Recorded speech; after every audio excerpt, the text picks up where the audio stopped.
Hello to my magical and non-magical friends. Firstly, I should definitely apologize for the amount of sniffing that's gonna happen in this video. I'm ill. Welcome back to my channel and part 2 of my mini-series on ableism in the wizarding world of Harry Potter. You can find part 1 linked in the description, or you can click the card in the corner above. Last time we examined how Harry Potter portrays physical disability through Mad-Eye Moody's prosthetic eye, Lupin's lycanthropy, Neville's trauma, and the troubling representation of St. Mungo's Hospital for magical maladies and injuries. And, of course, we touched on the rather glaring accessibility issues in the wizarding world, both fictional Hogwarts and the real-world theme parks. I would have very much struggled going to school at Hogwarts. That school has many stairs and is not for me. I only had 5 hours of sleep last night, and I've just all been ill for at least 5 days now. And it is not fun having 2 babies who can't breathe through their noses. Why am I making a video right now? Because making videos is my job and I'm freelance. So you just have to put up with my sniffing. Sorry. I should have put this not at the start of the video though. Don't click off. But today, as many of you pointed out in the comments last time, we need to venture somewhere a little less visible. We're going to be talking about non-physical disabilities, neurodivergence, cognitive difference, and the ways eccentricity becomes a euphemism for what Rowling's world just can't quite name. And as someone with invisible disabilities, I have thoughts. Before that though, let's discuss something else I've struggled with all my life. Insomnia. Did you know that people with ADHD often experience sleep problems like frequent awakenings or delayed bedtimes? I do, yes. Insomnia is made worse by stress, negative feelings, being tired, or the crushing weight of adult responsibilities. And let me tell you, there's not much worse as a parent of newborn twins than lying in your bed at night when they are finally asleep and just watching the clock until they next wake up for a feed because you can't fall asleep. Sleep when the baby sleeps, they say. Well, good luck with that, which is why I'm a big fan of our sponsor, Headspace. Headspace is an amazing meditation app that helps with stress, sleep, and even just feeling a little bit more like yourself again. It's like having this little pocket of calm with you just wherever you go. And with over 500 guided meditations of breathing exercises, along with personalized recommendations, Headspace is just ready to help you wherever you are. Take sleepcasts, for example. Now, I know lots of you falling asleep listening to podcasts, but sleepcasts are audio content designed specifically to create the right conditions for healthy, restful sleep. Semi-similar to bedtime stories, sleepcasts take you on an audio guided tour of different sleep-inducing environments, from a tranquil lake to a rolling meadow. Each one begins with a wind down, or even just a simple kind of breathing technique, followed by a narrated tour of a sleepy landscape, complete with a soundtrack that evokes that place to create a soothing, immersive experience.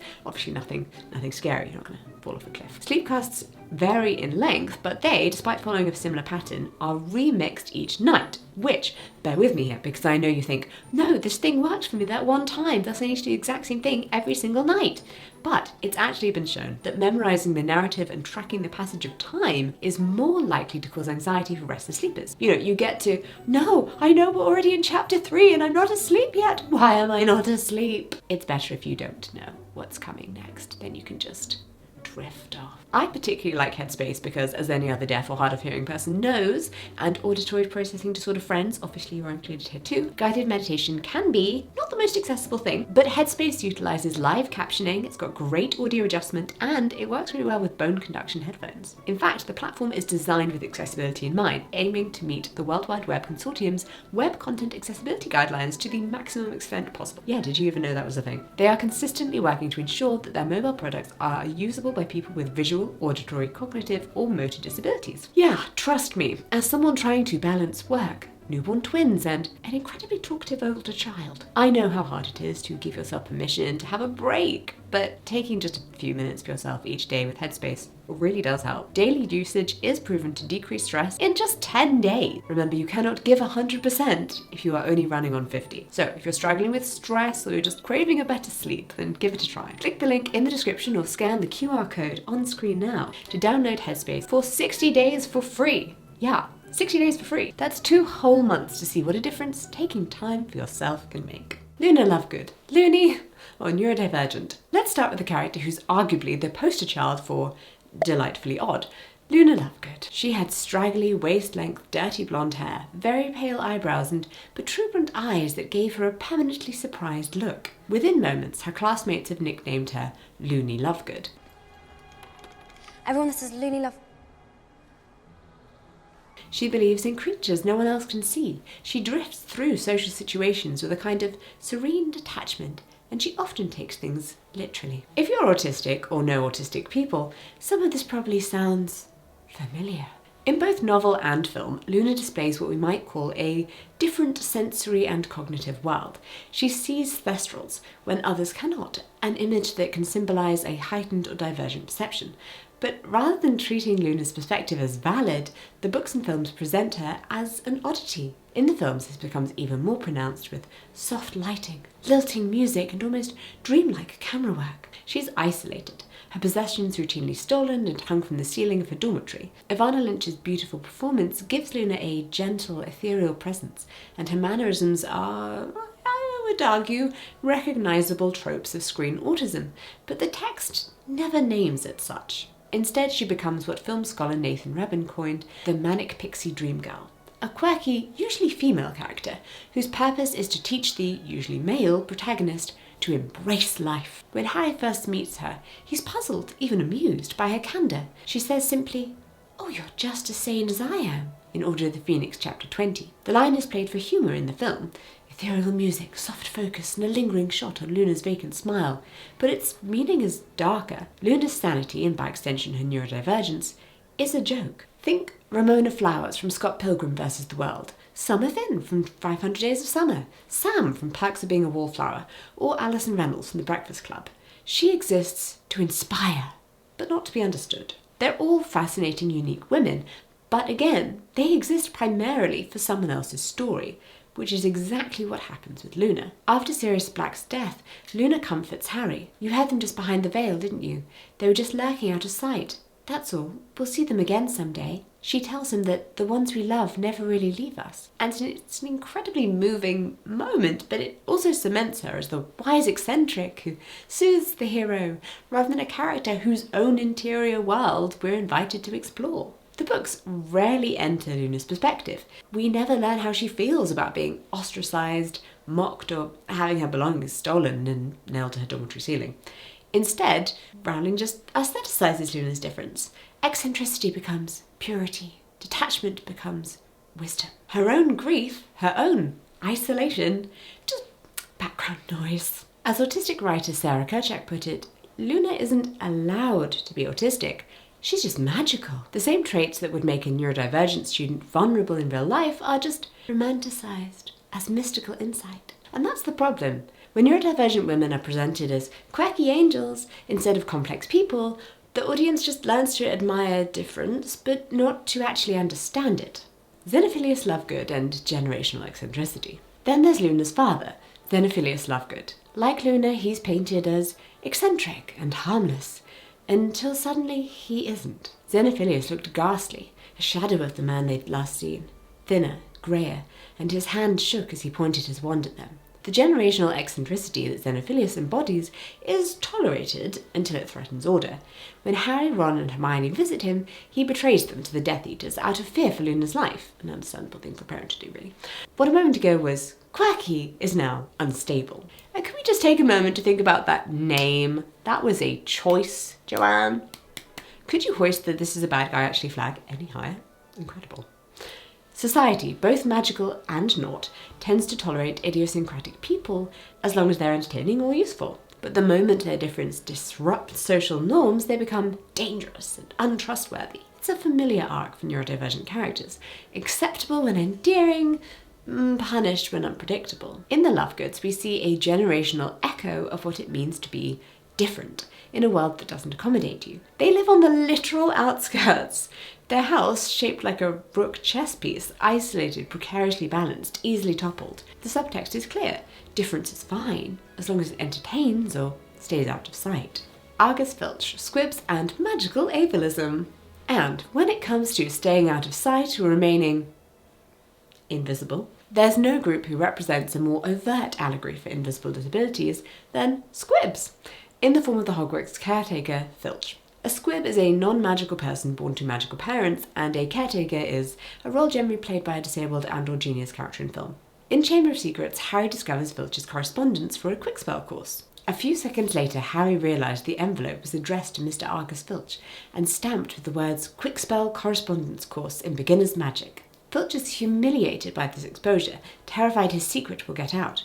Filch's embarrassment reveals how deep shame and inadequacy are linked to ability in the wizarding world. Lacking magic is treated not merely as limitation, but as moral deficiency. Within the text, Filch is indeed treated as pathetic, a bitter, petty man obsessed with punishing students because he lacks the power they have. But what if we read Squibs as an analogy for developmental or learning disability? Filch lives in a society that defines personhood through magical ability, and magical ability is morality. If you can't perform spells, you're not just different, you're defective. No institution offers education or accommodation for Squibs. Their exclusion is systemic. Why do children of muggles who have magic get to go to a magic school, but children of magical parents who have no magic don't get to go to a regular school? Filch's bitterness is presented as a character flaw rather than a consequence of a lifelong marginalisation.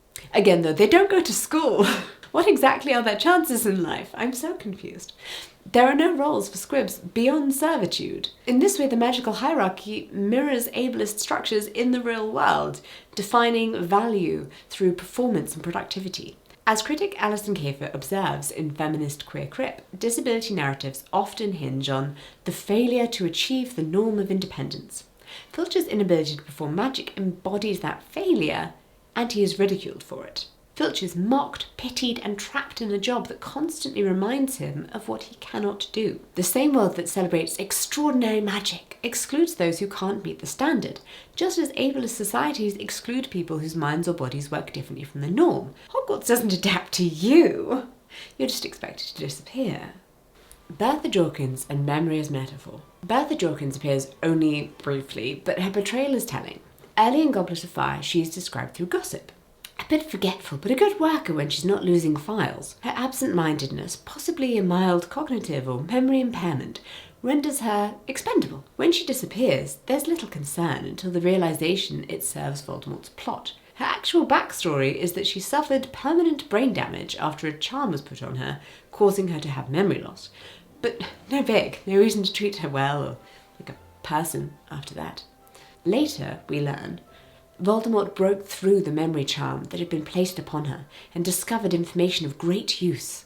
Then he killed her. Her mind is literally torn apart to extract information. Her cognitive difference is what makes her vulnerable, but she's dismissed by her peers, ignored by her employer, and ultimately destroyed because no one took her seriously. It's a deeply ableist pattern. Those with cognitive or memory-related differences are just treated as unreliable, and their safety neglected. It's an unexamined moment of ableist logic. Those who think differently are just less valuable, they're less grievable. Her portrayal reinforces the link between mental difference and disposability in Rowling's world. In Bertha's death, we see the narrative expendability of the confused woman, which is sadly a trope stretching far beyond Harry Potter. Marietta Edgecombe. Punishment and public shaming. Marietta Edgecombe's subplot in the books further entwines morality with bodily marking. Marietta is the Ravenclaw student who betrays Dumbledore's army to Umbridge in Order of the Phoenix, and as punishment, Hermione's jinx makes the word sneak erupt in angry pustules across her face. The narrative presents this as poetic justice and dark humour, yet by the book's end, Rowling notes the pustules had not faded. She was wearing a balaclava to hide them. I'm sorry. Is that normal behaviour by the good guys? Scarring someone for life? Also, she then gets a memory charm put on her, so she can't say anything else. Does she know why she has the word sneak across her face? Just yet another memory charm. You will need to stop with those. They do not have the best track record. The scarring on Marietta's face is a permanent moral comeuppance for betrayal and echoes a troubling theme, that moral flaws deserve physical punishment or visible shame. This conflation of ethical failure with bodily or cognitive imperfection is one of Rowling's go-to narrative tools. This logic parallels the real-world stigmatization of those who fail socially, particularly neurodivergent people whose mistakes are not met with understanding, but often with ridicule or exclusion. They are outed or punished for social mistakes. It's not that Hermione's curse was supposed to represent ableism again, but the logic behind it is the same. Deviance must be corrected, and the correction should be visible. Even in a series that preaches compassion, Hermione's clever cruelty goes unchecked. The narrative celebrates her intellect whilst ignoring the ethical implications of disfiguring a peer. It's a quiet but telling moment of moralised ableism. You did bad thing. You deserve bad face. Oh, you have bad face? Must have done bad thing. The bigger picture. Whimsy, weirdness, and who gets to be magical? The selective empathy of the wizarding world. Rowling often uses madness or eccentricity as shorthand for creativity or wisdom, but only when it's aesthetic, not inconvenient. The same world that celebrates Luna's dreaminess, mocks Filch's competence, and erases Bertha's confusion. This selective empathy mirrors real-world ableism. We love quirky neurodivergence when it's pretty and non-disruptive, but stigmatise it when it challenges order. The wizarding world doesn't lack representation of difference, it lacks compassion for it. Across these examples, Rowling's world reveals a hierarchy of acceptable difference. Eccentricity that's beautiful, like Luna's dreaminess, is celebrated. Difference that's messy, such as Filch's frustration or Bertha's confusion, is mocked, weaponised, or erased. The result is what disability scholars call aesthetic inclusion. Difference is permitted only when it enhances the story's charm. Luna's eccentricity is charming, as long as it inspires Harry. Filch's non-magic is pathetic because it threatens the meritocracy of magic. Bertha's forgetfulness is fatal because no one values her broken mind. Marietta's mistake is punished because deviation deserves scars. Within the logic of the story, these portrayals reinforce a hierarchy. Magical ability, rationality, and conformity sit at the top, whilst mental difference or cognitive limitations sit at the bottom. The world doesn't mind your autism, as long as it's cute, wrote social psychologist Dev Price in Unmasking Autism. Luna epitomizes that paradox. Her otherness is loved because it's palatable. It's an ableist meritocracy. You're either powerful and valuable or powerless and disposable. When Luna tells Harry that the Thestrals can only be seen by those who've seen death, she articulates a private truth that others cannot perceive. It's both a metaphor for trauma and a symbol of sensory difference. Yet again, the narrative aestheticizes what could have been a radical empathy for divergent perception. Why is it Harry's trauma that's always front and centre? Don't tell me just because it's his book. There are other people in the book too. The quirky girl and the aesthetic of difference. Audiences adore Luna. She's gentle, kind, unafraid to be herself. She radiates acceptance. And for many neurodivergent fans, she's one of the only characters who feels like them. But the narrative never lets her difference be messy. She's never shown struggling to communicate. She's never really overwhelmed. She's never needing support. Her weirdness is just sanitized into something pretty, ethereal, floaty, inspiring. It's the same cultural pattern that turns neurodivergent women into aesthetic objects. The manic pixie dream girl trope works precisely because she's mysterious and unknowable. You're not supposed to understand her, you're just supposed to watch her. When Luna says things like, "Oh, you're just as sane as I am," the audience laughs because we all know she's not. But what if she is? What if her sanity just looks different? The laughter isn't at the line, it's at her. This tension between admiration and mockery defines how our culture treats neurodivergent femininity. We love it when it's quirky, harmless, and photogenic.